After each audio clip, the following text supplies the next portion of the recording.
આ બધા જે ભક્તો છે, ગાયો છે, મોર છે, એ બધા પણ ભગવાનની જુદી જુદી સ્નેહ અવસ્થામાં રહેલા ભક્તોના સ્વરૂપો છે. આ બધો ઉદ્દીપન વિભાવ છે. ઠાકોરજી નિકુંજના નાયક છે, એ વ્રજપતિ છે, વ્રજેશ છે, વ્રજ લીલા કરી રહ્યા છે, એ બતાવવા માટે ગાયો છે. ગાયો હોવી એ ગોકુલની સ્થિતિ બતાવે છે. અહીં તો પીઠિકા સાથેનું ચિત્ર નથી, પણ જ્યાં પીઠિકા સાથેનું ચિત્રજીના દર્શન કરો તો જોજો. ગાયો, મોર, પોપટ, આ બધા ભગવાન વનમાં બિરાજે છે. આ વનના ઉદ્દીપન વિભાવો છે. એ ભાવ તમારા મનમાં જગાવે છે કે પ્રભુ વ્રજમાં બિરાજે છે, વનમાં બિરાજે છે. પેલા ઋષિઓ છે, પુલિંદીઓ છે. કોઈ સનકાદિ મુનિઓની ભાવના કરે, કોઈ પુલિંદીઓની ભાવના કરે, શ્રુતિરૂપા ઋષિરૂપાની ભાવના કરે. એ બધા ભક્તો છે, વ્રજ ભક્તો છે. જે કાળ પ્રભુ વ્રજમાં બિરાજ્યા એ કાળ પણ આધિદૈવિક કાળ છે. એ સૂચવવાને માટે નાદ છે. એ આધિદૈવિક કાળનું સ્વરૂપ છે. ઠાકોરજીનું આખું સ્વરૂપ રસરૂપ છે. શ્રીનાથજીની ઉર્ધ્વ ભુજા ભક્તોના આવાહન માટે છે. શ્રીનાથજીની દક્ષિણ ભુજા કટી ઉપર રહીને ભક્તોના અનુરાગ ભરેલા ચિત્તને પોતાની પાસે સમાવી લેવાની છે. આ ભક્તને જ પ્રભુ ધારણ કરે છે. એટલા માટે પ્રભુના શ્રીહસ્તમાં 3 કમલ સમર્પિત કરવામાં આવ્યા છે. ક્યાંક 4 વસ્તુ જો સમર્પિત થઈ હોય તો એમાં યુથની ભાવના હોઈ શકે છે, પણ આ કમલનો ભાવ છે. અને બીજું, સ્નેહ ક્યાં વસે, આસક્તિ ક્યાં વસે, વ્યસન અવસ્થા ક્યાં વસે, સ્નેહને વસવાની જગ્યા ક્યાં? હૃદય. સ્નેહ બુદ્ધિમાં નથી રહેતો, સ્નેહ કંઈ હાથ પગમાં નથી રહેતો. સ્નેહનું નિવાસ સ્થાન હૃદય છે. અને એટલા માટે શ્રીનાથજી જે સ્વરૂપ, જે 3 કમલ ધારણ કરે છે, એ કમલ પુષ્પ નથી, ભક્તનું હૃદય છે. ભગવાન ભક્તના હૃદયમાં બિરાજે છે. કોક હૃદય હજી ખીલ્યું નથી, કોક હૃદય હજી ખીલ્યું છે, કોક હૃદય સાવ ખીલ્યું છે. ક્યાંક બીજનો ચંદ્રમા છે, ક્યાંક અષ્ટમીનો ચંદ્રમા છે, જ્યાં પૂનમની રાતનો ચંદ્રમા છે. પણ ચંદ્રમા તો ચંદ્રમા છે, બીજનો હોય, અષ્ટમીનો હોય કે પૂર્ણિમાનો હોય. એવી રીતે ભક્તનું મન કમલ છે. અને ભક્તનું મન કમલ છે એટલા માટે એની અવસ્થા પણ 3 છે: સ્નેહ, આસક્તિ અને વ્યસન. બીજમ તદુચ્યતે શાસ્ત્રે દૃઢમ યન્નાપી નશ્યતિ સ્નેહાદ રાગ વિનાશસ્યાત આસક્ત્યા સ્યાત ગૃહારુચિ ગૃહસ્થાનાં બાધકત્વમ અનાત્મત્વમ ચ ભાસતે યદા સ્યાત વ્યસનમ કૃષ્ણે કૃતાર્થઃ સ્યાત તદૈવ હિ. બીજમ તદુચ્યતે શાસ્ત્રે દૃઢમ યન્નાપી નશ્યતિ. મહાપ્રભુજી સમજાવે છે કે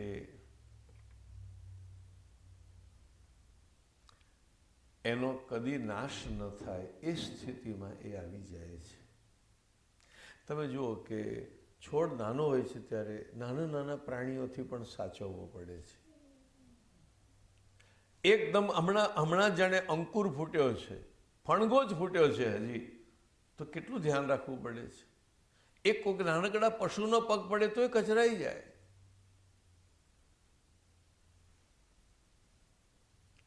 શ્રદ્ધા જ્યારે, ભક્તિ જ્યારે, ભાવ જ્યારે અંકુર રૂપમાં હોય ત્યારે એને બહુ સાચવવો જોઈએ. થોડોક દુસ્સંગ થાય તો પણ એનો નાશ થઈ શકે છે. થોડુંક દૂષિત તત્વ આવી જાય તો પણ એનો નાશ થઈ શકે છે. આપણે ત્યાં અપરસનો આટલો આગ્રહ એટલા જ માટે છે કે જે કંઈ દૂષિત વસ્તુ છે એ દૂર રહે. ભાગવતમાં લખ્યું છે પહેલા સ્કંદમાં કે કલયુગે રાજા પરીક્ષિતને વિનંતી તો કરી કે મને રહેવાનું સ્થાન આપો, પણ વિનંતી કરતા કરતા એણે રાજાના ચરણનો સ્પર્શ કર્યો. અને મહાનુભાવોનો એવો મત છે કે કલયુગનો સ્પર્શ થયો એટલે રાજાને કલયુગ ઉપર દયા આવી. આમ કલયુગ ઉપર દયા શું કરવાની હોય? કોઈ માણસ શરીરમાં ટીબી હોય તો એને એમ થાય છે કે હશે બિચારો ક્યાં જવાનો છે, છોને રહેતો, એમ કરીને તમારા રોગ ઉપર તમે કદી દયા રાખો? રોગ દયાને પાત્ર છે. કલયુગ ઉપર એવી દયા કરવાની હોય કે ભલે હું તને કહું ત્યાં તું રહે, પણ કલયુગનો સ્પર્શ થયો એટલે રાજાની અંદર કલી આવ્યો. અને રાજાની અંદર થોડો કલી આવ્યો તો કલીની ફેવર કરે કે નહીં? દુષ્ટતા આવે પછી દુષ્ટતા નથી લાગતી. તમે કોઈ વ્યસની, તમારામાં કોઈ વ્યસન ન હોય ને તો વ્યસની માનવી પ્રત્યે તમને જરાક અણગમો થશે, પણ તમે જો વ્યસની જ હશો તો વ્યસની માણસ માટે અણગમો નહીં થાય, ઉલટું મિત્રતા થશે. સમાનશીલ વ્યસને ચુ સખ્યમ. તમને એમ થશે કે આ આપણા જેવો જ છે. એટલે પહેલા તો એ વસ્તુ વિચારો કે કોઈ પણ દોષ એવો ન આવે કે જે આપણા ભક્તિના ભાવના અંકુરને હાનિ પહોંચાડે. કમસે કમ ભક્તિ જ્યારે પ્રથમ ભૂમિકામાં હોય ત્યારે બહુ સાચવવી. શ્રદ્ધા પણ જ્યારે પ્રાથમિક અવસ્થામાં હોય ત્યારે એનું બહુ ધ્યાન રાખવું. પછી ધીરે ધીરે વૃક્ષ થાય, એનો પૂરો ફેલાવો થાય, મજબૂત વૃક્ષ બની જાય. પછી તમે જુઓ એક ઝાડ ઉપર કેટલા માણસો ચડે છે, વાંદરાઓ કુદાકૂદ કરે છે, વંટોળીઓ આવે છે, કંઈ પણ થાય છે, એ વૃક્ષને કંઈ થતું નથી. અને આ તો ભાવરૂપી અંકુરમાંથી પ્રગટ થયેલું વૃક્ષ છે.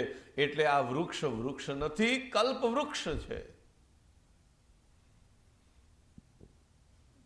જે આ 7 અવસ્થાઓની વાત કરીને એ 7 અવસ્થાઓ દ્વારા જેનું આખું નિર્માણ થયું છે એ વૃક્ષ કલ્પવૃક્ષ છે. શૃંગાર કલ્પતરુ છે.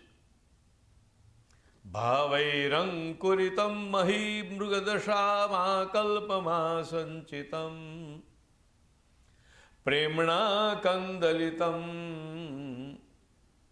મનોરથમયૈ શાખાશતૈ સંભૃતમ લોલ્યૈ પલ્લવિતમ મુદા કુસુમિતમ પ્રત્યાશયા પુષ્પિતમ લીલાભિ ફલિતમ ભજે વ્રજવની શૃંગાર કલ્પદ્રુમમ.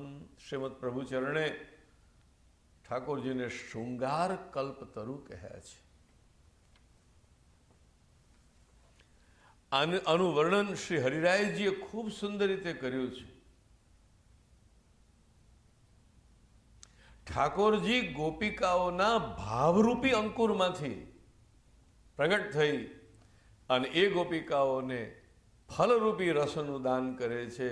આ અંકુરથી લઈ અને રસ સુધીની કથા નંદ મહોત્સવથી રાસલીલા સુધીની કથા.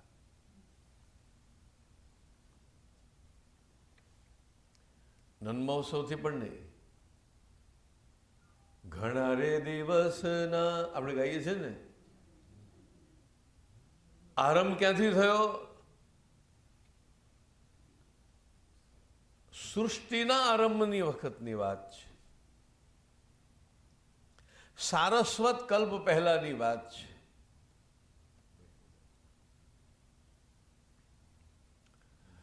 શ્રુતિઓનો મનોરથ કે અમે આનંદ રૂપનું વર્ણન તો કરીએ છીએ, પરંતુ અમને આનંદની અનુભૂતિ થતી નથી. એ આનંદની અનુભૂતિ અમને ક્યારે થાય? અને એ આનંદની અનુભૂતિ વગરની ખાલી અભિવ્યક્તિથી પણ શું મળે? તો શ્રુતિઓ ભગવાનને પ્રાર્થના કરે છે કે પ્રભુ, આપ અમને રસાત્મક અનુભવ કરાવો, આપ અમારા આસ્વાદ્ય બનો અને અમે આપનો આસ્વાદ લઈએ, રસાસ્વાદ લઈએ, અમે આપને અનુભવીએ. ભગવાને આજ્ઞા કરી કે તમારો મનોરથ તો ઉત્તમ છે, પરંતુ એ માટે હું જ્યારે અવતાર લઉં, પૂર્ણ પુરુષોત્તમાવતાર, રસાવતાર, અને તમે પણ સૌ જ્યારે અવતાર લો ભક્તો તરીકે, તો એ બની શકે. અને તો પછી પ્રભુએ એમને વરદાન એટલું તો આપ્યું કે હું તમને મારા આનંદરૂપનો, રસરૂપનો અનુભવ કરાવીશ. એ જ રસરૂપ જેને મહાપ્રભુજીએ મધુરાધિપતિ કહ્યું, એ રસરૂપનો અનુભવ ભક્તોએ કર્યો. અનુભવ કર્યો તો કર્યો, પરંતુ એ અનુભવનું એમના મનમાં, એમના અંતઃકરણમાં દૂર દૂર સુધી, યુગો સુધી જે વિરહનો તાપ હતો, એને કારણે એ અનુભવ અત્યંત પ્રીતિકર પણ થયો. આ અંકુર છે. ભક્તોના હૃદયમાં ભગવાનનો અનુભવ કરવાની ભાવના એ અંકુર છે. અને પ્રભુએ રાસમાં જે ફલનું દાન કરાવ્યું, રાસમાં પ્રભુને રસ તરબોળ કરી દીધા, સર્વ પ્રકારે સકલ ગાત્ર જય સંગમ, એ પ્રકારની જે અનુભૂતિ કરાવી, એ ફલ છે. તો આ અંકુરથી ફલ સુધીની આખી વાત એ પ્રભુના સ્વરૂપમાં બતાવાઈ છે. એ જ કૃષ્ણ લીલા છે, એ જ પૂર્ણાવતાર પરબ્રહ્મની રસલીલા છે. તો આ ભાવોમાં શું શું થાય એ બતાવ્યું. હવે પ્રેમ, આસક્તિ અને વ્યસનના લક્ષણોની મહાપ્રભુજી અહીંયા ચર્ચા નથી કરતા, પરંતુ સાધારણ રીતે એનું વર્ણન આ રીતે થયું છે કે જ્યારે આપણને પ્રભુમાં મન ખેંચાય, પ્રભુનું સ્મરણ કરવામાં, પ્રભુના ગુણગાન કરવામાં, પ્રભુની એક એક વાતમાં જ્યારે આપણને ખૂબ સુખ થાય, ત્યારે સમજવાનું સ્નેહ જાગ્યો છે. સ્નેહનો અર્થ એ છે કે મનની એ તરફ ગતિ પ્રયાસ સિદ્ધ ન હોય. તમે જોજો, માણસને દવા યાદ કરાવવી પડે છે, માણસને વ્યસન કદી યાદ નથી કરાવવું પડતું. દવામાં તો એવી ડબ્બીઓ નીકળી કે એમાં લખ્યું હોય સન્ડે, મંડે, ટ્યુઝડે. કેમ કે લોકો ભૂલી જતા હોય, યાદ ન રહે કે આજે લીધી છે કે નથી લીધી. વ્યસની કોઈ દિવસ ભૂલે એના વ્યસનની વસ્તુ? જ્યાં સુધી એના વ્યસનની વસ્તુ એને ન મળે ત્યાં સુધી એનું મન બેચેન રહે.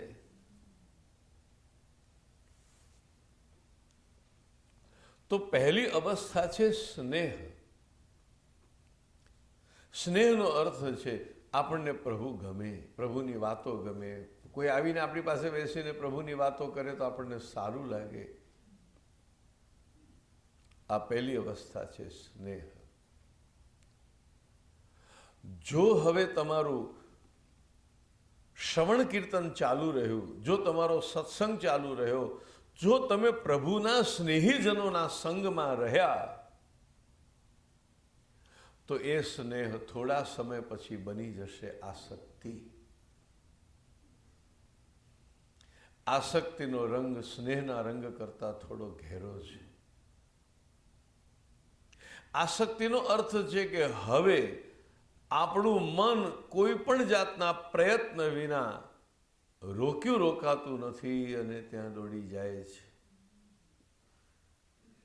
આસક્તિનો અર્થ એ છે કે જેમ ઢાળ હોય અને પાણી આપમેળે તે તરફ વહે, એમ ભગવાનનો ભક્ત આપમેળે ભગવાન તરફ ગતિ કરે. આસક્તિનો અર્થ એ છે કે એને ઘણું સુખ થાય. ઘણું સુખ થાય એનું નામ સ્નેહ, ઘણું સુખ થાય એનું નામ આસક્તિ. પણ વ્યસન અવસ્થામાં પીડા શરૂ થાય છે. તમને ખબર છે, સંસ્કૃતમાં વ્યસનનો એક અર્થ થાય છે આપત્તિ, સંકટ. આ અર્થ બહુ ઓછા લોકોને ખબર છે. મોટે ભાગે આપણે વ્યસનનો અર્થ કરીએ છીએ હેબિટ, કે ભાઈ આને તમાકુનું વ્યસન છે, કે આને પાનનું વ્યસન છે, કે આને દારૂનું વ્યસન છે. વ્યસનનો અર્થ આપણે સામાન્ય રીતે સમાજમાં એક જ થાય છે. વ્યસન એટલે હેબિટ અથવા બેડ હેબિટ. પણ સંસ્કૃતમાં વ્યસનનો અર્થ થાય છે વિપત્તિ, સંકટ, દુઃખ, પીડા. અને સમાનશીલ વ્યસનેષુ સખ્યમના બંને અર્થ થાય છે. જો બે માણસોને એક જ ટેવ હોય, ધારો કે બે સિગારેટ પીનારા હોય, બે દારૂ પીનારા હોય, તમને ભાઈબંધી થઈ જશે. બે જુગારી હોય તો ભાઈબંધી થઈ જશે. એક આ અર્થમાં પણ સમાનશીલ વ્યસનેષુ, અને એક બીજા અર્થમાં કે બે માણસને સરખું દુઃખ હોય ને તો એ મૈત્રી થઈ જાય. ગુજરાતીમાં શબ્દ છે સમદુખિયા. આપણા ઇન્ડિયામાં મોટી હોસ્પિટલોમાં ખાટલા પડ્યા હોય ને પછી એકબીજાને પૂછે તમને શું થયું, તો કે આ થયું, અને સામેવાળા કે મને આ થયું. લો, ભાઈબંધી થઈ ગઈ. અને ઘણા તો એવા હોય કે અમને કહે છે અમને પ્રાઇવેટ રૂમમાં ગમતું નથી, અમને જનરલમાં લઈ જાઓ. કેમ? બીજા બધાને પાછા લાંબા થઈને પડેલા જુએ એટલે એનું દુઃખ થોડું ઓછું થાય કે હું એકલી જ દુઃખી નથી કે એકલો જ દુઃખી નથી. હા, આપણે બેઉ સરખા. સમદુખિયા.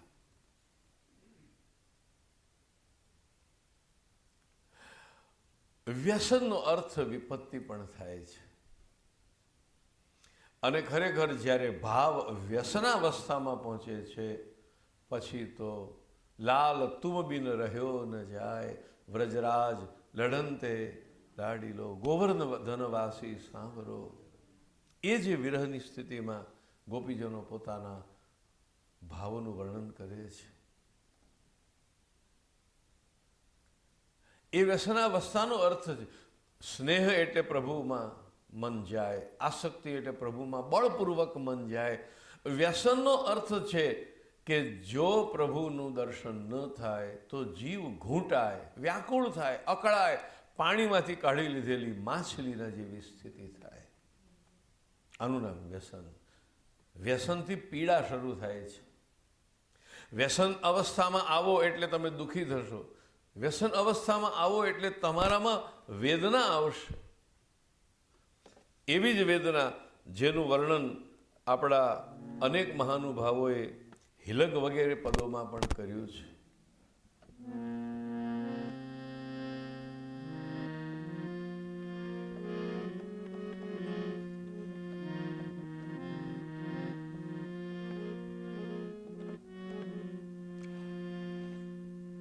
જાકો મન લાગ્યો ગોપાલ સો. આ સ્નેહ, આસક્તિ અને વ્યસન ત્રણેય અવસ્થાનું નિરૂપણ આપણા ભગવદીઓએ કીર્તનોમાં બહુ સુંદર રીતે વર્ણન કર્યું છે. આ ભક્તિની જ અવસ્થાઓ છે. હા, સ્નેહાવસ્થા, આસક્તિ અવસ્થા, તન્મય વ્યસનાવસ્થા અને પછી તન્મયતા. એમાં વ્યસનાવસ્થા સુધીનું વર્ણન તો અહીંયા સ્પષ્ટ રૂપે કરવામાં આવ્યું.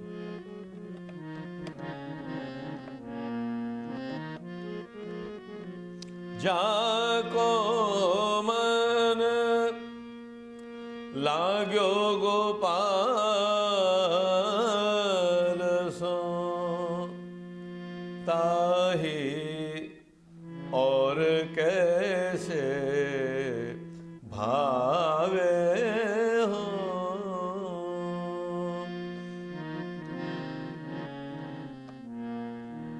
जाको मन, કેટલી સુંદર ઉપમા આપી છે.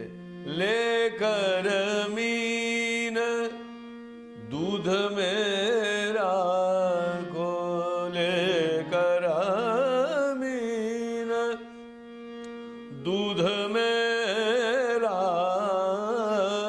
खो जल बिन सचु नहीं पावे.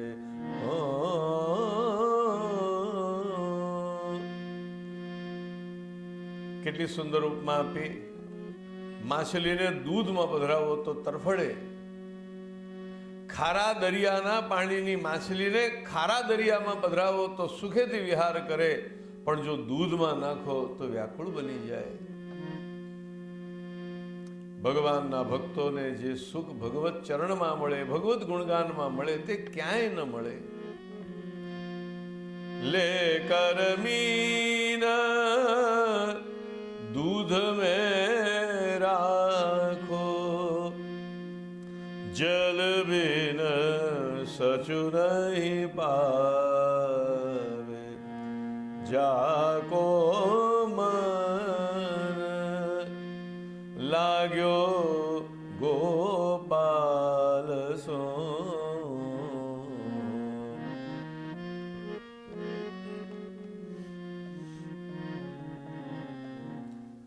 આવી અનુભૂતિ માત્ર સુરદાસજીને નથી થઈ, ચિત્તસ્વામીને થઈ છે, પરમાનંદાસજીને થઈ છે. સૌને આ અનુભૂતિ થઈ છે. હરિનાગર સોને નેહ, સ્નેહ, આસક્તિ, વ્યસન. અહીંયા પરમાનંદાસજી નેહ શબ્દ વાપરે છે. આ સ્નેહની અવસ્થા. આમ જોવા જઈએ ને તો આ સ્નેહ, આસક્તિ અને વ્યસન અને તન્મયતા, એના ઉપર કેટલા બધા કીર્તનોનો આખો ક્રમ લઈ શકાય છે.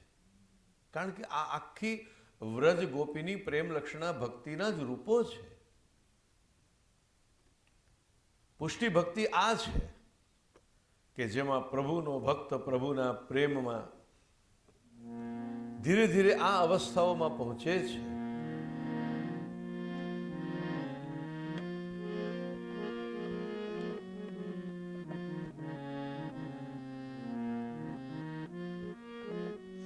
जो पे चौप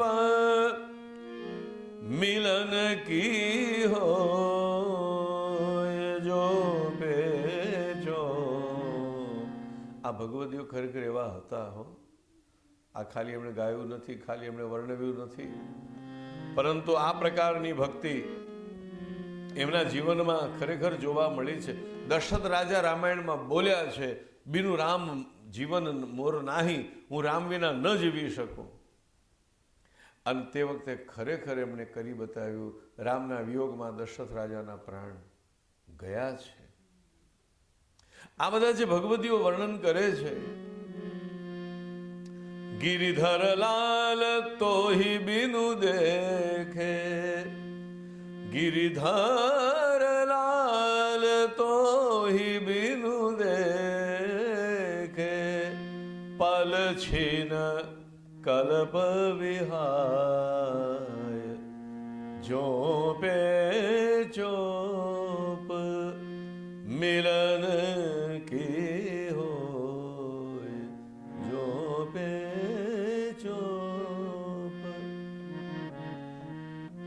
કુંભન દાસ જાહી તન લાગી. આ એક ઘણી વાર તો એક કીર્તનમાં તમને આ પ્રેમ, આસક્તિ અને વ્યસન ત્રણેયની ઝલક મળી જાય.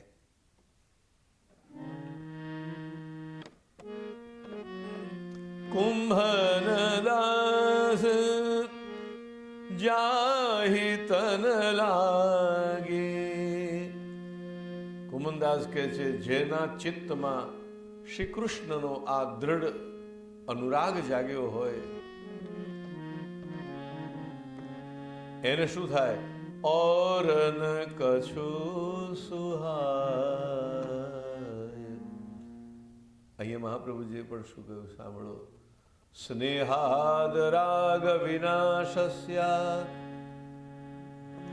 આસક્ત્યા સ્યાદ ગૃહારુચિ યદા સ્યાદ વ્યસનમ કૃષ્ણે કૃતાર્થ સ્યાત તદેવ હિ. સ્નેહ આવે એટલે શું થાય? આસક્તિ આવે એટલે શું થાય? વ્યસન અવસ્થા આવે તો શું થાય? એનું વર્ણન કરી રહ્યા છે. સ્નેહાદ રાગ વિનાશ, જેને કૃષ્ણમાં રાગ થાય એને આખા વિશ્વ માટે વિરાગ થાય છે. આ વિરાગનું વર્ણન ગોપિકાઓએ કર્યું.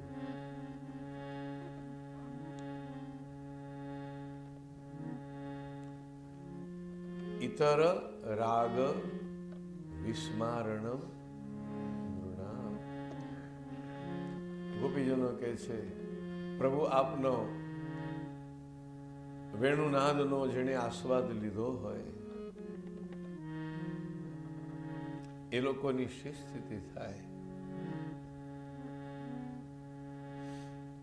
ઇતર રાગ સ્મારણો નૃણામ.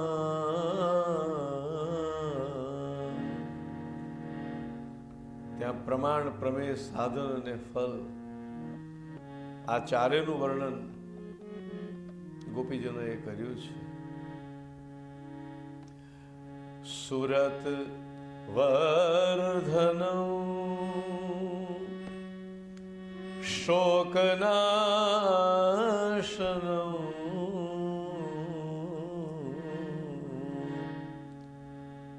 સ્વરિત વેણુના સુષ્ઠુ ચુંબિતમ. ઇતર રાગવે સ્મારણો નૃણામ વિતર વીરનસ્તે ધરામૃતમ જયતિ તેધિકં જન્મના બ્રજ શ્રયત ઇન્દિરા શશ્વદત્રહી. દયિત દૃશ્યતામ દીક્ષુતાવકા ત્વયિ ધૃતાસવઃ ત્વામ વિચિન્વતે. ચાર લક્ષણ બતાવ્યા. સુરતવર્ધનમ 1, શોકનાશનમ 2, સ્વરિત વેણુના સુષ્ઠ ચુંબિતમ 3 અને ઇતર રાગ વિસ્મારણમ નૃણામ 4. નૃણામ ઇતર રાગ વિસ્મારણમ, જેને કૃષ્ણમાં રાગ થાય એને વિશ્વમાં ક્યાંય કોઈને માટે રાગ રહેતો નથી. એના જેવો કોઈ વૈરાગી નથી. ગોપિકાઓ જેવી કોઈ વૈરાગણ નથી. ગોપીઓ બોલી છે સંત્યજ્ય સર્વ વિષયાન સ્તવ પાદ મૂલમ. હે હરિ, અમે જગતના સમગ્ર વિષયોનો ત્યાગ કરી અને તમારા ચરણને પ્રાપ્ત થયા છીએ. ભલે ગોપિકાઓને ઘર હોય, કુટુંબ હોય, પરિવાર હોય, આજીવિકા હોય, શરીર હોય, જીવનના ધર્મો, દેહના ધર્મો હોય, સ્થૂળ રીતે જોવા જાઓ તો વ્રજની ગોપિકાઓ ગ્રહસ્થ છે, પણ જરાક આધ્યાત્મિક અને અધિદૈવિક દ્રષ્ટિએ જોવા જાઓ તો વ્રજની ગોપિકાઓ વૈરાગણ છે, સંસારમાં રહેતી હોવા છતાં પણ સંસારની બહાર છે. ભગવાનનો ભક્ત આવો જ હોય, સંસાર સો સરસ્યો રહે और मन मेरी पास, संसार से ले पाए ना जानिए मेरो दास. સંસારમાં રહીએ એ તો છૂટકો નથી. જો એક વાત યાદ રાખજો, આપણે સંસારમાં રહીએ ને એનો વાંધો નહીં, આપણામાં બહુ સંસાર ના રહે. નાવ પાણીમાં હોય એનો કંઈ વાંધો નહીં, નાવ તો પાણીમાં જ હોય ને. હવે કિનારે હોય પણ નાવ બની છે તો પાણી માટે, કિનારે માટે થોડી બની છે. નાવ પાણીમાં હોય એ તો હોય જ. જોખમ તો ત્યારે છે કે જ્યારે નાવમાં પાણી આવે. એમ આપણે સંસારમાં હઈએ તો શું વાંધો છે? આપણે જ્યાં જઈશું ત્યાં સંસાર જ હશે. એવું નથી કે તીર્થોમાં નથી, એવું નથી કે હિમાલયની ગુફામાં નથી. સંસારથી ભાગીને જશો ક્યાં? અરે સ્વર્ગમાં જાઓ તો ત્યાંય સંસાર છે. તમે કોઈ દિવસ વાંચ્યું છે ભાગવત વગેરેમાં? જે મુસીબતો અહીંયા છે ને એ બધી ઉપર છે. ઘણીવાર ભારતમાં લોકો પૂછે કે તમે અમેરિકામાં જાઓ છો ત્યાંના લોકો કેવી રીતે રહે છે? મૂકો અહીંયા ત્યાં કંઈ બહુ ફેર નથી. જેવું સારું અહીંયા છે એવું સારું ત્યાંય છે, જેવું ખોટું અહીંયા છે એવું ખોટું ત્યાંય છે. શાસ્ત્રોમાં લખ્યું છે કે દેવો પણ ઉપર એકબીજાની ઈર્ષ્યામાં બળતા હોય છે. આ હું નથી કહેતો, હો, લખેલી વાત છે અને તમે લોકો વાંચતા હશો ગ્રંથો તો તમને ખબર હશે. સ્પર્ધા અસૂયા જેવા દોષો દેવોમાં પણ છે. અહીંયા કોઈને વધારે ધન મળે અને સગા સંબંધીઓને અદેખાઈ આવે, ત્યાંય કોઈ દેવને જરા વધારે સારો પેલેસ મળે તો બીજા દેવોને અદેખાઈ આવે. હવે આ ઉપર ગયાથી ફાયદો શું? જો અહીંયા બળવાનું ને ઉપરે બળવાનું, એના કરતાં એવી જગ્યા ન પસંદ કરીએ કે જ્યાં બળવાનું જ ન હોય. સુખ સ્વર્ગમાંય નથી. સુખ માત્ર બે જગ્યાએ છે, મોક્ષમાં અને મુકુંદમાં. મોક્ષમાં ગણી શકાય એટલું, મુકુંદમાં ન ગણી શકાય એટલું, પણ સુખ આ બે સિવાય ત્રીજી કોઈ જગ્યાએ નથી. યા તો ગણિત આનંદકમ બૃહત, ત્યાં આનંદ છે, યા તો પૂર્ણ આનંદો હરિ. યોગીઓ જ્ઞાનીઓને બ્રહ્માનંદ મળે, ભક્તોને ભજનાનંદ મળે, પણ આનંદ આ બે સિવાય. અને આમ તો પૂર્ણ આનંદ અને ગણિતાનંદ, પૂર્ણ આનંદમાં જ ગણિતાનંદ છે. અક્ષર બ્રહ્મ પણ પૂર્ણ બ્રહ્મની અંદર જ છે. પૂર્ણ એનો અર્થ જે છે ને, પૂનમનો ચંદ્રમા એટલે શું?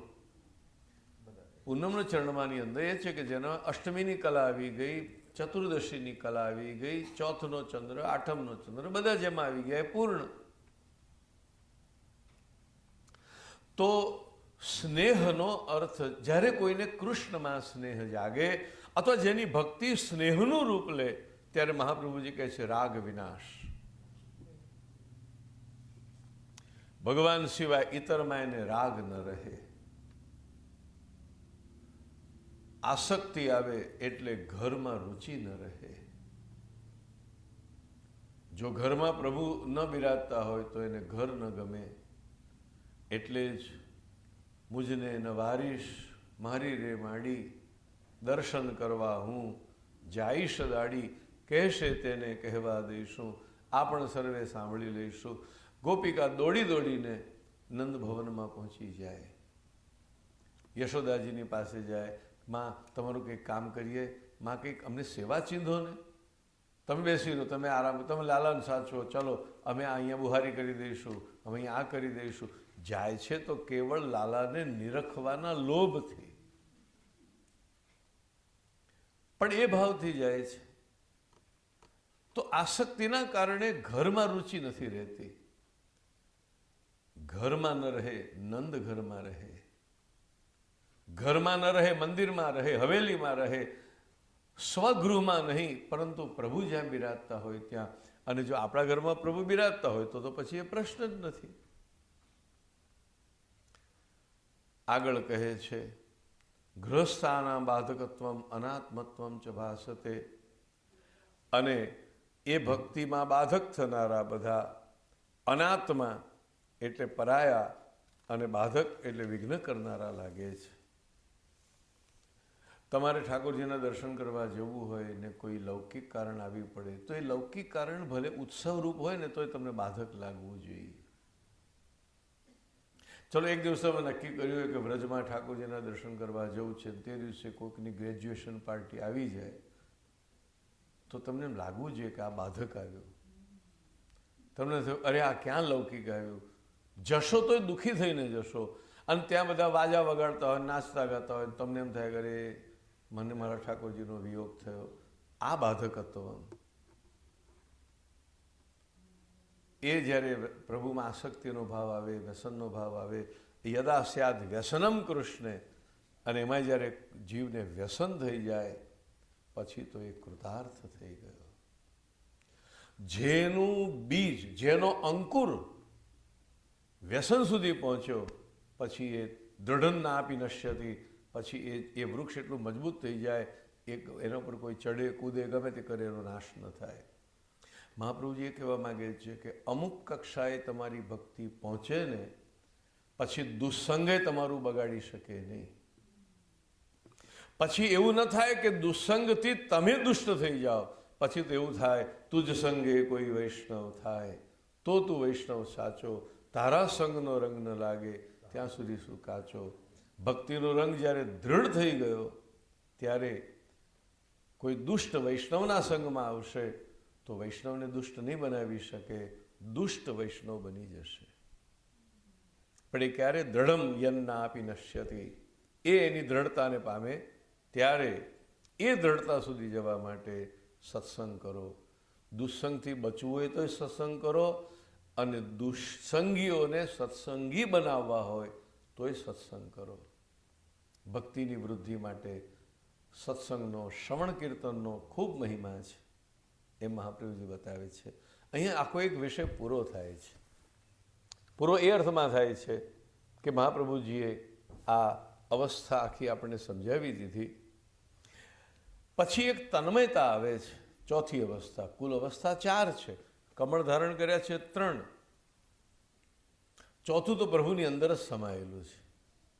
નેત્ર કમલ રૂપી, વદન કમલ રૂપી, ચરણ કમલ રૂપી. ચોથું જે છે એ તન્મયતા છે. ચોથું જે છે તે તદ્રૂપતા છે, તદાત્મિકતા છે. ભગવાને ગોપીજનો માટે શબ્દ વાપરે છે તદાત્મા. વેદાંતિઓ જેને અદ્વૈત કહે એને કંઈક મળતી આવે એવી વાત. આ ખાલી સમજાવવા પૂરતો દાખલો આપું છું. શરીર બે જુદા હોય ભક્તના ભગવાનના, પણ પ્રાણ એક હૈ. યૈહિ કૃષ્ણ સાત કૃત પ્રાણૈહિ, આ તન્મયતા. ભગવાન ગોપીજનો માટે બોલ્યા છે મન મનસ્કા, ગોપીઓનું મન મારામાં છે. મદગત પ્રાણા, ગોપીઓના પ્રાણ મારામાં છે. મદ વિચેષ્ટા, એની ક્રિયાઓ પણ મારામાં છે. અને પછી કહ્યું મદાત્મિકા, એમનો આત્મા પણ મારામાં છે. સુખદેવજી કે તન મનસ્કા, તદગત પ્રાણા, તદ વિચેષ્ટા, તદાત્મિકા. એ તદાત્મકતાનો જે ભાવ છે એ ફલાવસ્થાનો ભાવ છે. અને એટલા જ માટે શ્રી કૃષ્ણ જ્યારે ગોપિકાઓની સાથે રાસ રમણ કરે છે તો વાસ્તવમાં એ ગોપિકાઓ પણ શ્રી કૃષ્ણનું જ સ્વરૂપ છે.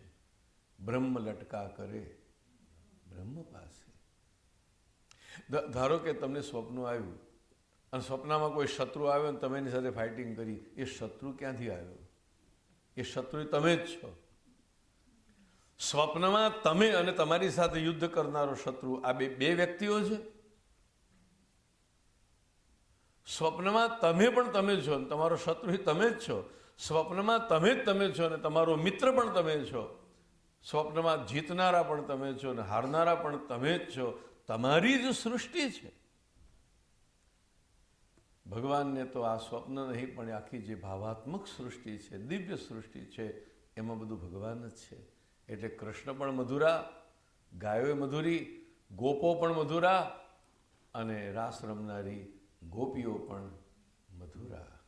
ગોપી મધુરા, લીલા મધુરા, યુક્તમ મધુરમ, મુક્તમ મધુરમ, ઇષ્ટમ મધુરમ, શિષ્ટમ મધુરમ, મધુરાધિપતે અખિલમ મધુરમ. આ રીતે મધુરાધિપતિનું સ્મરણ કરી આજના સત્સંગને વિરામ આપીએ છીએ. આવતીકાલે પાછો રોજના સમયે આપણે સત્સંગ શરૂ કરીશું. જય શ્રી કૃષ્ણ.